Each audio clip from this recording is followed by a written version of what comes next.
Richard M. Nixon's career seemed to thrive on paradox. He was a man famous for his lack of personal grace.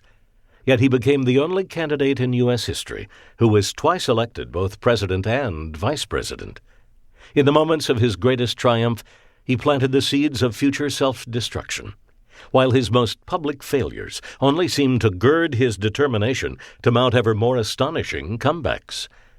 In November 1972, Nixon was re-elected president in a landslide, carrying 49 of 50 states.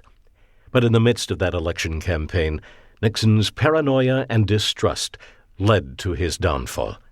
Determined not to be blindsided by political dirty tricks, he planted one of his own, authorizing a burglary attempt of the Democratic Party headquarters at Washington's Watergate Hotel. The intruders were caught, setting into motion a White House cover-up, which would take 2 years to unravel.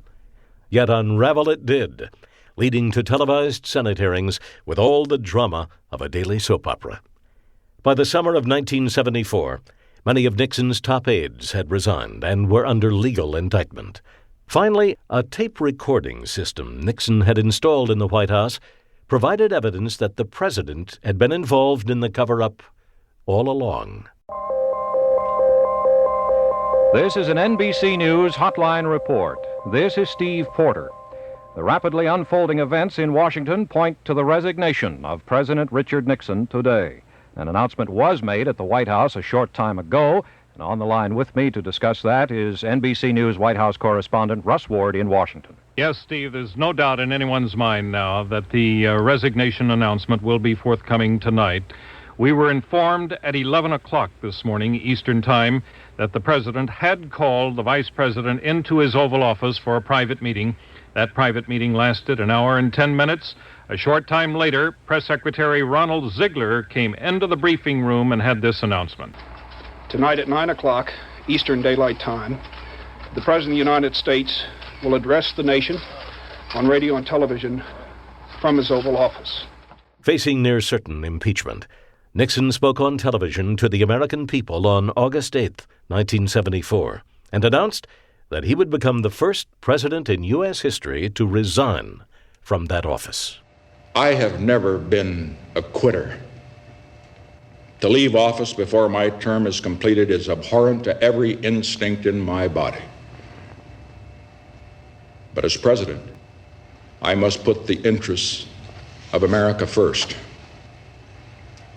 America needs a full-time president and a full-time Congress, particularly at this time with problems we face at home and abroad. To continue to fight through the months ahead for my personal vindication would almost totally absorb the time and attention of both the President and the Congress in a period when our entire focus should be on the great issues of peace abroad and prosperity without inflation at home. Therefore, I shall resign the presidency effective at noon tomorrow. 1 month later, Nixon's successor, Gerald Ford, closed the Watergate saga by granting Nixon a presidential pardon. Ladies and gentlemen, I have come to a decision which I felt I should tell you and all of my fellow American citizens. As soon as I was certain in my own mind and in my own conscience that it is the right thing to do.